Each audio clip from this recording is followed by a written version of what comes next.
1 കോടി രൂപയുടെ കാർ നമ്മൾ ഇവിടെ നിന്ന് വാങ്ങിക്കുന്നുണ്ടെങ്കിൽ അവിടെ 50 ലക്ഷം രൂപയേ ഉള്ളൂ. ഡിഫൻഡറിനൊക്കെ I believe 50 to 60 lakh something ഒക്കെ ഉള്ളൂ. പക്ഷെ നമ്മൾ ഇവിടെ വാങ്ങിക്കണതിൽ 1.25 കോടി രൂപയൊക്കെ വേണം. നേരെ ഡബിൾ ആണ്. അതാണ് ഒരു പ്രശ്നം ഉള്ളത്. ഇവൻ പിന്നെ നമ്മളെ മാത്രം നമ്മളിവിടുത്തെ ടാക്സ് മാത്രം പറഞ്ഞിട്ട് കാര്യമില്ല. ഇപ്പം ആപ്പിളിന്റെ എന്ത് സർവീസ് യൂസ് ചെയ്യണമെങ്കിലും ആപ്പിൾ സർവീസ് ചാർജ് എന്ന് പറഞ്ഞ് എക്സ്ട്രാ വരണം. പുതിയൊരു റീസെന്റ് വന്നൊരു അപ്ഡേറ്റാ.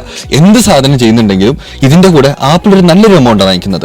എനിക്ക് തോന്നുന്നത് അറൌണ്ട് ലൈക്ക് നമ്മുടെ തന്നെ പല കമ്പനിയുടെ ആപ്സ് യൂസ് ചെയ്യുമ്പോൾ ഐ ബിലീവ് പർച്ചേസിന്റെ 30% ആപ്പിളിന് പോകണം. 20 to 30% പോകണം. അതായത് ഒരാൾ 1000 രൂപ നമ്മുടെ പ്രൊഡക്റ്റ് വാങ്ങിച്ചിട്ടുണ്ടെങ്കിൽ 300 രൂപ ആപ്പിൾ സർവീസ് ചാർജ് മാത്രമായിട്ട് പോകുന്നുണ്ട്. സോ എല്ലാം ടാക്സ് ആണ്. അതുകൊണ്ടാകാം കുറെ പേര് ഇവിടുന്ന് ഇപ്പം ഞാൻ ഇന്നലെ കണ്ടൊരു അപ്ഡേറ്റ് ഓൾമോസ്റ്റ് ലൈക്ക് 70 ഇരട്ടി എങ്ങാണ്ടാണ് UAE ഇന്ത്യൻ കമ്പനികൾ സ്റ്റാർട്ട് ചെയ്തിട്ടുണ്ട്. ഇന്ത്യയിൽ നിന്നുള്ളവർ അവിടെ സ്റ്റാർട്ട് ചെയ്തത്. ഇന്ത്യയിൽ അതിന്റെ ഗ്രോത്ത് ഭയങ്കരമായിട്ട് റെഡ്യൂസ് ചെയ്യുകയാണ്.